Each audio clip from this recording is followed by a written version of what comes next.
Hi guys, it's Nia Janae and welcome back.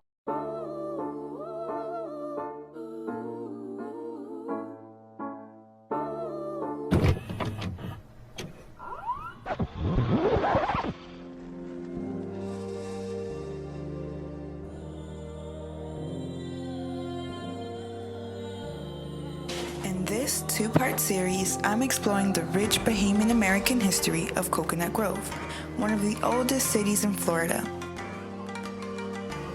Stay tuned as I study what makes this area unique while also sharing images of Black historical landmarks here.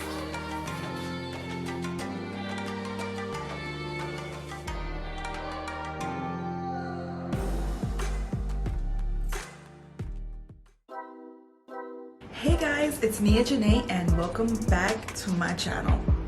Today I'm going to be doing a different type of video. Not different in the sense of this is something I'm interested in and pretty much all I post on my channel is just stuff that I like doing. So definitely not different in that aspect, but I've not shown you guys this side of me. Okay, so today I'm exploring the rich Bahamian American history of Coconut Grove, one of the oldest neighborhoods in Miami. I stumbled across this area, known to locals and historians as the Charles Avenue Historic District. I stumbled across this area on a morning run.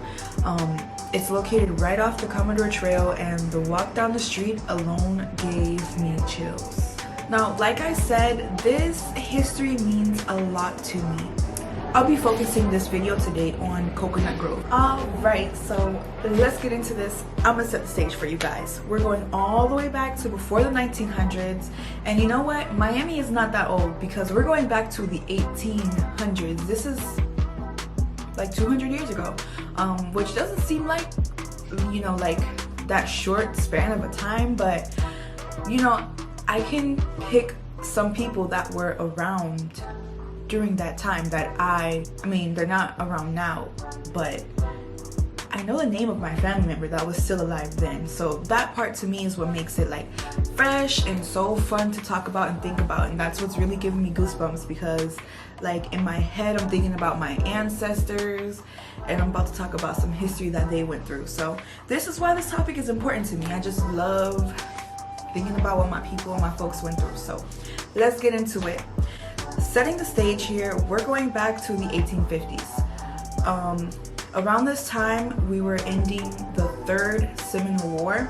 The majority of Native Americans or Indians that lived in Miami lived along the Miami River, which goes through downtown Miami. By the end of the Third Seminole War, pretty much all of the natives were gone from Miami.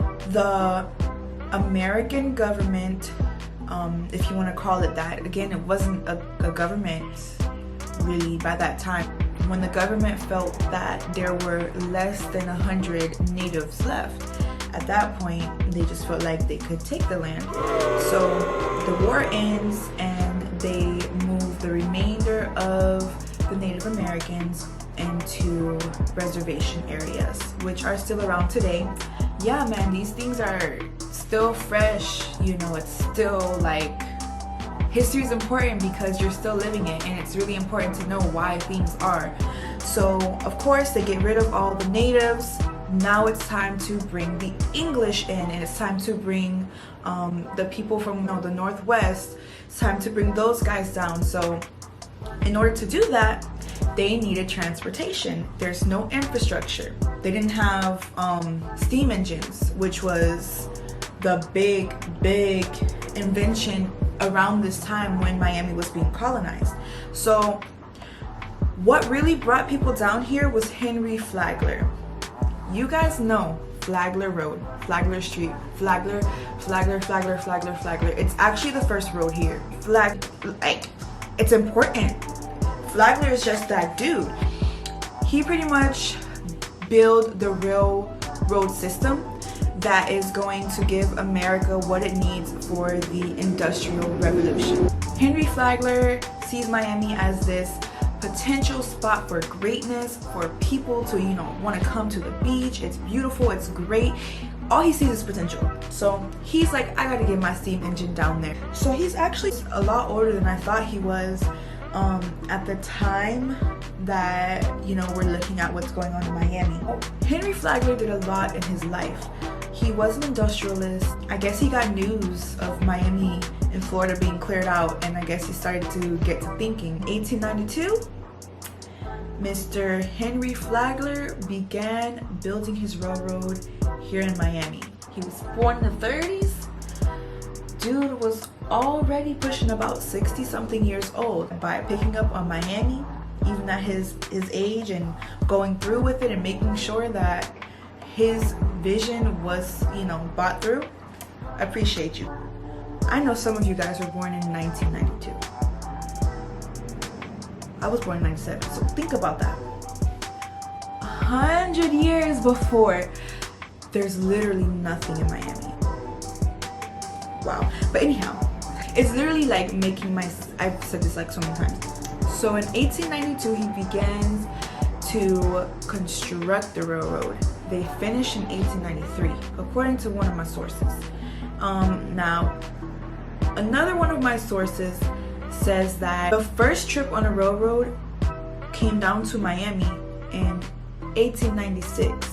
They kept doing trips and stuff. By the end of the 3rd month of the railroad being there were already 396 people in Miami voting to get the city incorporated. So the whole reason why we're bringing up this dude, Henry Flagler, is because he paved the way so that we could have the railroad.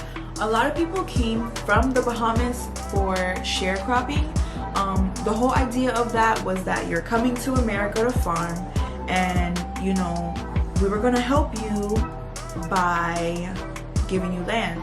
Of course, that didn't happen for a lot of people. A lot of Bahamians came to America for sharecropping, you know, building the railroad. The first hotel was built even before the railroad was completed, and the first hotel was built in 1883. So there was a lot of work here in Miami for the Bahamians at that time. So that's pretty much like a brief history of how the city got started. The houses I visited, guys, they were amazing. There are a few spots that I made sure to hit up. I'm actually gonna close out this section here since my kids are up. I'm gonna take a picture for Instagram. Yeah, I'm just gonna close it.